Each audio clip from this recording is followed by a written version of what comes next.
เอาปั่นออกไปเลยปิ่นไปเลยเป็นก็บ่ได้ย่างดอกมาพี่น้อง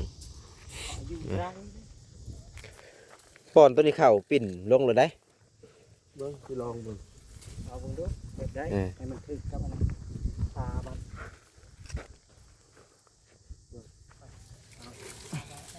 เนาะพี่น้องอันเดียวโอ้ยงามพี่น้องต้องซื้อจิตบาทนี่พวกหักแรก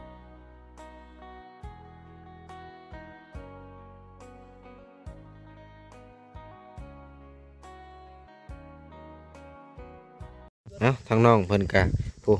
น้อยๆกะห้ามได้นะพี่น้องผู้กะจะเสร็จสิ้นเลยได้เนาะมาตามต่อเป็นEP 2นะพี่น้องเนาะพี่เลยห้อมได้พี่น้องเอ้ยอ้อมฮอดพี่แล้วพี่อ้อมฮอดพี่แล้วพี่อ้อมเบิดแล้วพี่นะพี่น้องน้องพี่น้องนี่บ่แอนก็ต่อบ่เป็นได้เฮ็ดแต่บ่ล่าพาบิดครับเดี๋ยวอันจะชื่อจะหน่อยหรือว่าจะพี่ตะปูบ่อะไรก็เอามาเลยบ่แล้วแต่จะมืดแล้วได้ตะปูยังเดือดใส่ตะปูนั่นเลยป่ะจะพี่ต่อเด้อตัวนี้เด้อมันงามเด้อต่อเบ้ยนี่เอาตัวนี้นี่เบ้ยไปปิ่นใช่นี่ปิ่นใช่เลยปอดลงแล้วปิ่นแวบเขาเลยต่อก่อน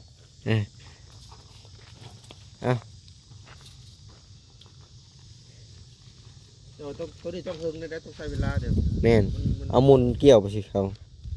เอามากออกเลยเอาปั่นออกไปเลยปิ่นไปเลยเป็นก็บ่ได้ย่างดอกมาพี่น้อง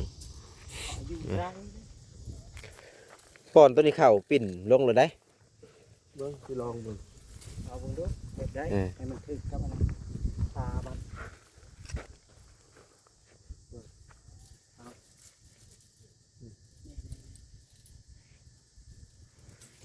แต่คนต้องใช้เวลาในระดับ20นาทีจะกินแล้วถืออันง่ายก็ง่ายได้ถือง่ายตัวนี้ก็ง่ายอยู่ง่ายเยอะเลยปิ่นเขาเด้เอาจับเขาเว้ยเอาจุกันให้เด้ง่ายเยอะตัวนี้ให้เด้แม่เห็นใช่แหละอันเด้ปิ่นไปเลยลูกมันกิน2 อันแล้วได้น่ะมันกวม2ได้น่ะกวมมัน1บ่จะบ่ต้องห่วงกันนะปิ่นลงไปเลยอันเด้มันกับเป็นเนื้อเดียวกันบัดนี้ดึงให้มันเข้าอัน1บ่ให้มันโหบ2อันเด้แทน1แล้วมันไปได้กันถ้าชอกแล้วอยู่จึกเลยได้อันเด้อันเด้ปิดลงเลยอันเด้มันถึกตัวมันง่ายได้นี่ถึกตัวยากก็ยากคือกัน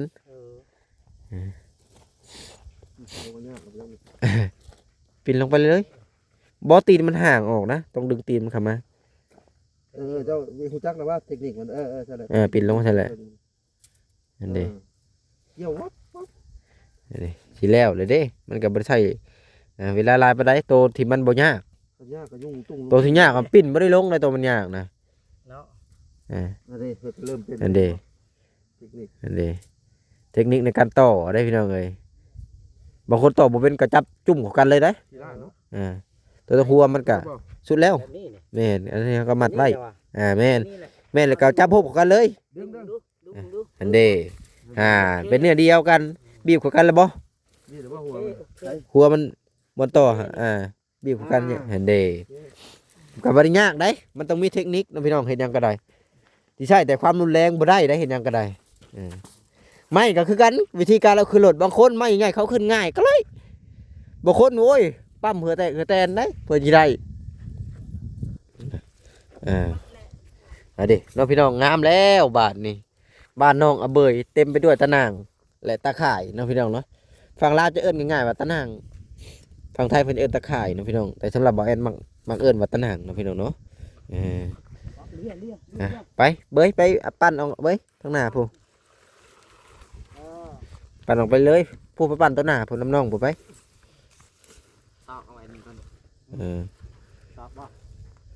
ดึงเข่งก้อนดอกตัวใดมันขดขนาดยุ่งหัวมันออกมาไปนะ แปลว่าหยังน่ะ ว่าเจ็บ อาไก่หน้าบ่ เคย เออ เคยนะ รถชื่อแบ่นี่มาเบิ่งหยังเบิ่งแต่โดนๆมาจอดนะหั่นจอดนั่นนี่ เขานี่บ่เขาชื่อแม่บ่ทาอันนั้น จักหลักแบ่บ่ บ่ เออ เขาทา ดี ชุ่ม โอ้ ผู้ชื่อ พอดีชุดเลยแล้วนี่ก็นี่พอดีเป๊ะก้อนน่ะพอดีเอาเห็ดประตูหัวก้อนน่ะ มันก็เลื้อยประตู เรือกะป้าไว้น้องพี่น้องตัวนี้ก็ต้องถามเพิ่นก่อนเฮาก็ให้เขาตอบบ่ได้ เลื้อยให้ตา บางทีเพิ่นอาจจะยังซื้อดินซื้อดอนออกไปอีกเนาะพี่น้องอันเดโอ้ยพอดีเลยอันเดงามเลยหมอเจาะตัวนี้เอาไว้ต่อโอ้ยย่อผู้หนึ่งย่อกลางไหมโอ้ยพอดียังได้ตัดอีกน้อยหนึงคำว่าตัดก็เอาโค้งเข้าไว้ในลักหัวเลยก็ได้คำว่าตัดก็มีแต่เอาตัวนั้นมาต่อเอาตัวนั้นมาต่อเห็ดประตู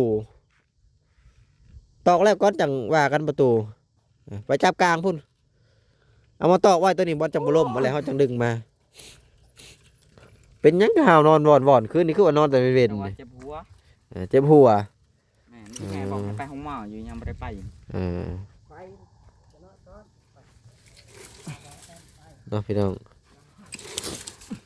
อันเดียวโอ้ยงามพี่น้องต้องซื้อจิตบาทนี่พวกคักแล้วบาทนี่โอ้อ้อมเดี๋ยวได้พี่น้องเอ้ยไปพอใส่ตะหนังมันบริยากโอ้เพิ่นมาแต่หาหยังนะพี่น้อง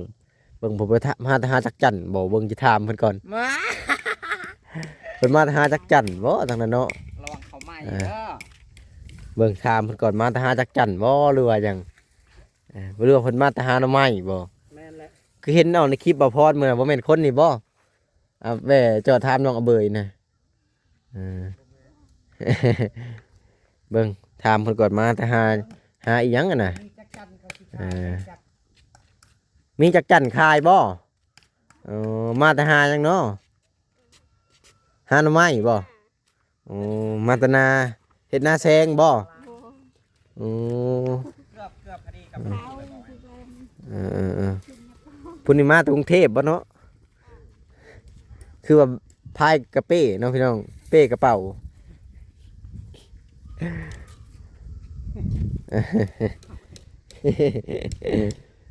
เนาะพี่น้องเพิ่นมาแต่นาเพราะว่าก็คือก็มีรถแล่นผ่านนะพี่น้องนะนี่รถแล่นผ่านนี่มันใกล้ๆเฮือนคนมันก็มีรถแล่นผ่านเด้เสร็จสิ้นมีแต่เฮ็ดประตูบาดนี่ประตูบ่มีไม้แนบเนาะ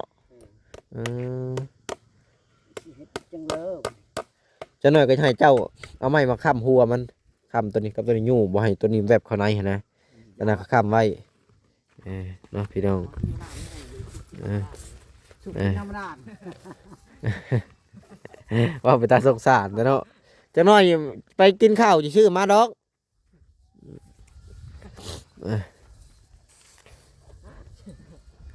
สุกกินน้ำธรรมดา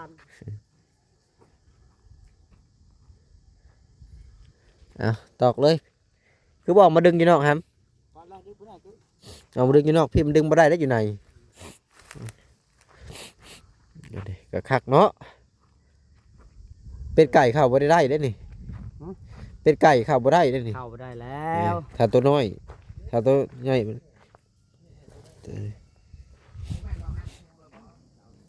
ว้าวไปแปลงตัวแค่ไปแปลงตัวแค่มันไผจะไปชื่อแปลงนำกันเป็นไปบ่ได้ได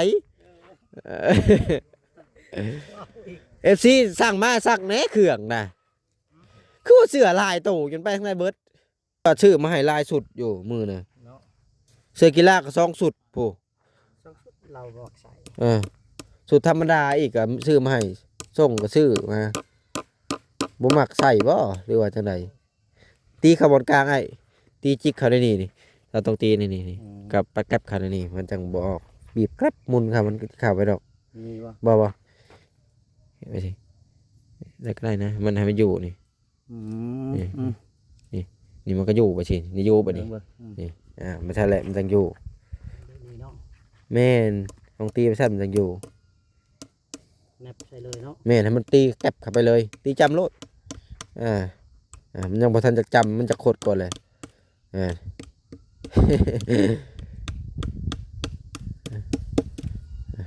พี่น้องมันก็บ่อยากเข้าเพราะมัน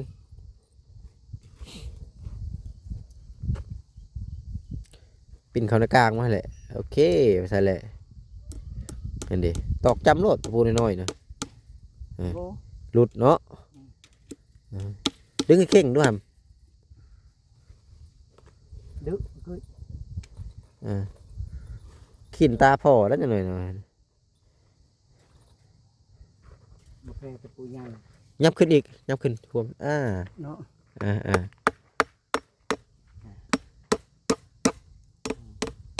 ปุ๊บทั้งหนักทูแขวน้องพี่น้องน้องเอาเบยทูแขวในรอบน้องเอาเบยทูแขวในรอบ1 เดือนโมเมนต์ในรอบ1 เดือน ถูกเทื่อนึง เดือน1 ทุกเท่า1แม่นจะบ่เปลือง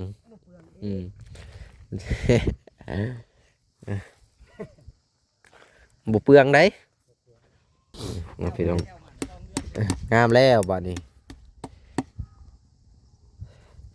เสร็จชิดแล้วกันหาตะข่ายพี่น้องก็มีแต่ให้อ้ายเราไปหาไม้มาตีหัวมันเจ้ยมันนี่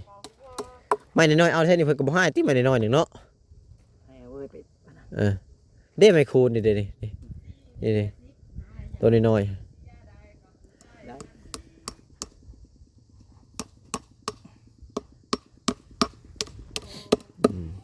เด้ ดึกเดี๋ยวว่า เรื่อยๆมันกุกกะอยู่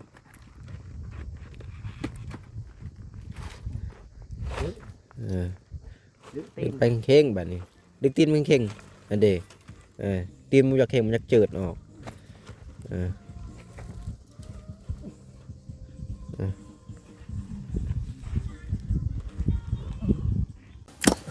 กะจิอ้อมแล้วนะพี่น้องกะจิหอบเลยพวกเดี๋ยวก็หอบแหละมันกับบริยาก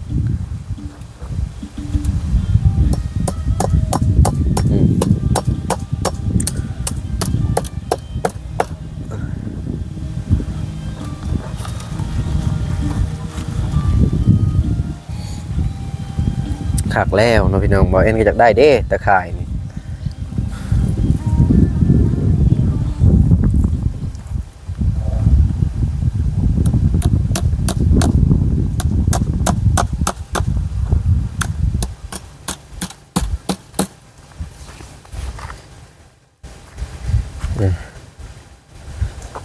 ก็จะเช็ดชิดแล้วได้นี่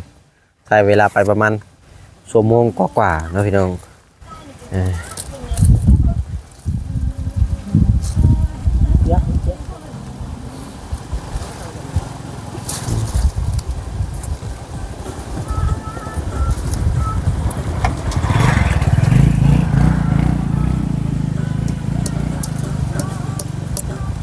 ย่านแต่น้ำไม่ได้หลั่งลงนั่นนี่น้ำหลั่งลงนี่มุนมืดเลยนะพี่น้องเข้าไปมันชูงนี่ก็โอเคเลยพอมันต่ำยามมันหลั่งลงนี่ห้ามเนาะลงปลาเพียงนะ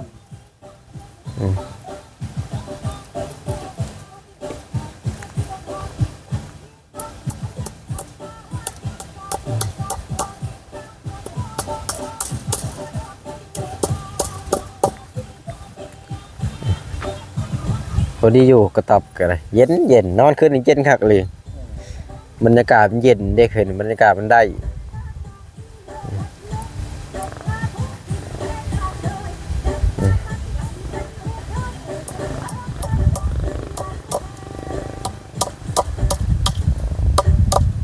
นี่แหละ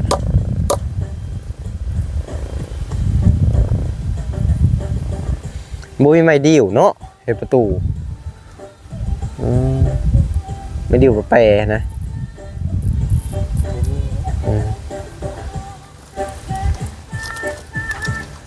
ในเพื่อนเจ้าบริมีบ่ ไม่ดีวะ แม่นไม่ตัวแปรนะธรรมดานะซ้ำไม่เป็นลมมาเด้ มีอยู่ บางทีเพิ่นอยากเฮ็ดให้เพิ่นชื่อน้ำเจ้าบางทีเพิ่นให้เจ้าเฮ็ดประตูบางที ซื้อบ่ ชื่อ ซื้อก็ซื้อ นี่ค่ะกินน้ำกินน้ำนี่แหละ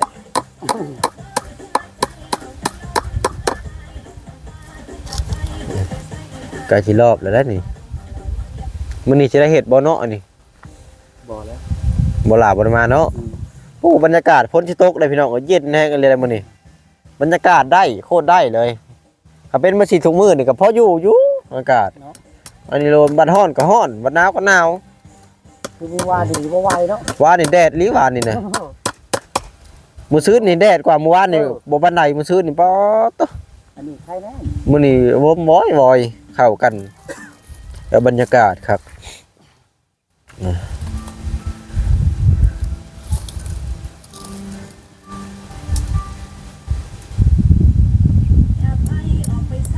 นี่แหละ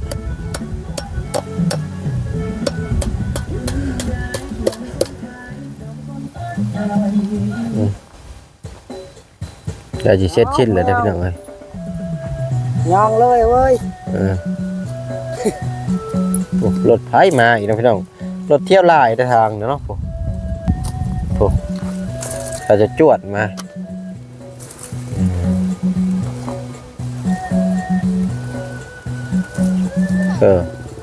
อัดสามออกนาบ่เดี๋ยว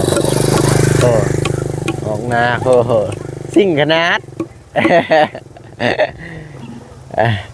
ไม่อยากจัดลายดอนนี่